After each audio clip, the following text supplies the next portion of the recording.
তাকে আমরা ক্ষমতায় নিয়ে এসেছিলাম।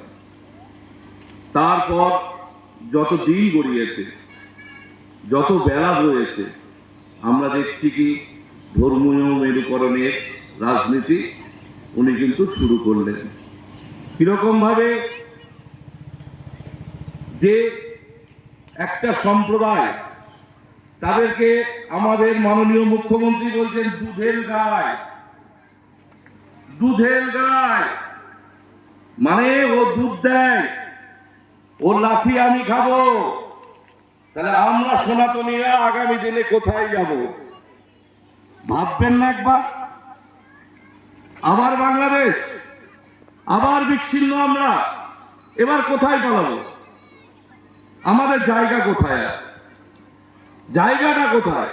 পশ্চিমবঙ্গে 30% সংখ্যালঘু সম্প্রদায়ের মানুষ বাস করে, ঝাড়খণ্ডে 22% সংখ্যালঘু সম্প্রদায়ের মানুষ বাস করে, বিহারে 30% সংখ্যালঘু সম্প্রদায়ের মানুষ বাস করে। যাবোটা কোথায় আমরা? ভাববেন না? ভাববেন না একবার? আগামী দিনের পরিস্থিতির কথা ভাববেন না? ওপার বাংলা থেকে যারা বাড়ি ঘর ছেলে পুলে সব ফেলে দিয়ে কোথায় কিভাবে আশ্রয় নিল, ভাববেন না একবার? আপনারা কোথায় যাবেন স্থির করেছেন? কোথায় সিনেমা স্টার আসছে, কোথায় রাজনৈতিক বড় বড় নেতারা আসছে? আমাদের মধ্যেই আমরা যারা সনাতনী, আমাদের মধ্যেই কিছু তৃণমূল, কিছু কংগ্রেস, কিছু সিপিএম, এই করে আমরা আমাদের ভোট বিভাজন করে আজকে আমরা ক্ষমতায় আনছি কাদের? যারা আগামী দিনে আমাদের কোতল করবে। কোতল, স্পষ্ট ভাষায় বলতে গেলে কোতল করবে। নির্বাচন আসলেই দেখা যায়, কিছু কিছু নেতা ঘুরে বেড়াচ্ছে এলাকায় হিন্দুদের। তারা একবারও বলতে পারে না যে আমার পিছিয়ে পড়া জাতি, আমার সত্তার উপজাতি, আমার নবশূদ্র, আমার ওবিসি যারা পিছিয়ে পড়েছে, তাদের জন্য আগামী দিনে কি করছে, কি ভাবছে, এই কথা কিন্তু হিন্দু তৃণমূলী সনাতনী তৃণমূলরা বলে না।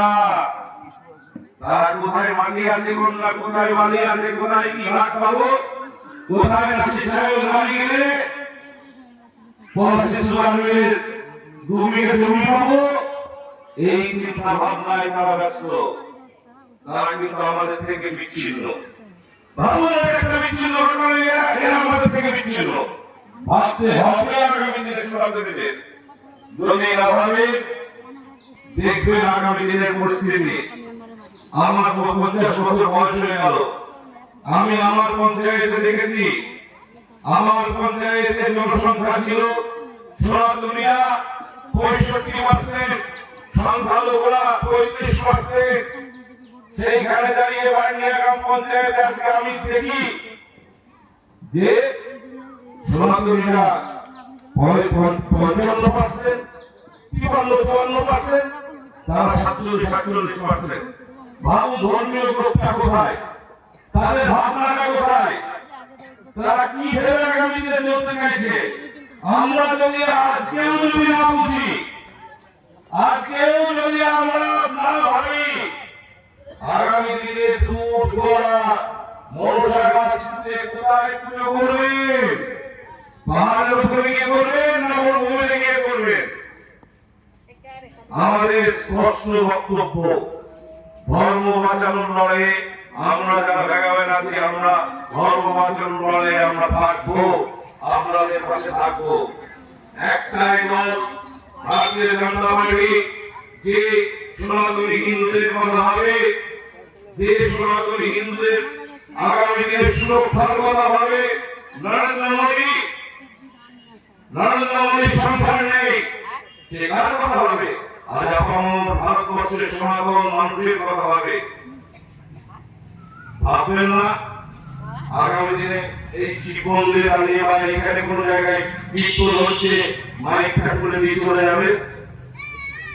হবে এই জিনিস হবে, চোখে দেখে যাবেন আপনারা, যদি না জেগে ঘুমান আপনারা, যদি আপনারা জেগে ঘুমান, দেখবেন আগামী দিনে এই পরিস্থিতি শুধু জোরানপুর নয়, সারা পশ্চিমবঙ্গের মুখে ঘটবে। আমরা আঙুল চুষবো, আমাদের আর কিছু করার থাকবে না।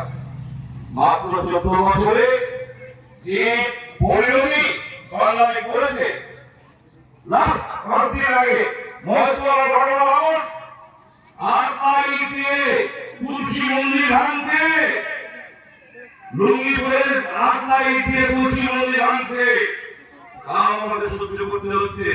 বোলানি কি ঘটনা ভাবুন, ধুলিয়ানের ঘটনা, ধুলিয়ানের বর্ষার হিন্দু সনাতনী তারা গঙ্গা পার হয়ে পালিয়ে গিয়েছে বাংলায়, একটা হাই স্কুলে আশ্রয় নিয়েছে, রাজ্য সরকার তাদের আত্মীয় স্বজনদের দেখতে দিচ্ছে না। এটা কি ডিটেনশন ক্যাম্প? এটা কি পাকিস্তান না বাংলাদেশ? যে আজকে আমাদের এই পরিস্থিতি, এই পরিণতির মধ্যে পড়তে হবে? কেন আমরা জনগণকে বলতে পারবো না? কেন আমরা জনগণকে বলতে পারবো না আমরা সনাতনী? কেন বলতে পারবো না আমরা সনাতনী? আমাদের ভাবনা, আমাদের অতীত থেকে শিক্ষা নিতে হবে বর্তমানে দাঁড়িয়ে। যে অতীতে কি হয়েছে, স্বাধীনতার আগে কলকাতায় সৈয়দ সোহরাওয়ার্দী বাংলার মুখ্যমন্ত্রী হয়েছিলেন, অবিভক্ত ভারতের বাংলার মুখ্যমন্ত্রী ছিলেন সৈয়দ সোহরাওয়ার্দী। কলকাতায় দাঙ্গা ঘটিয়ে একদিনে 20,000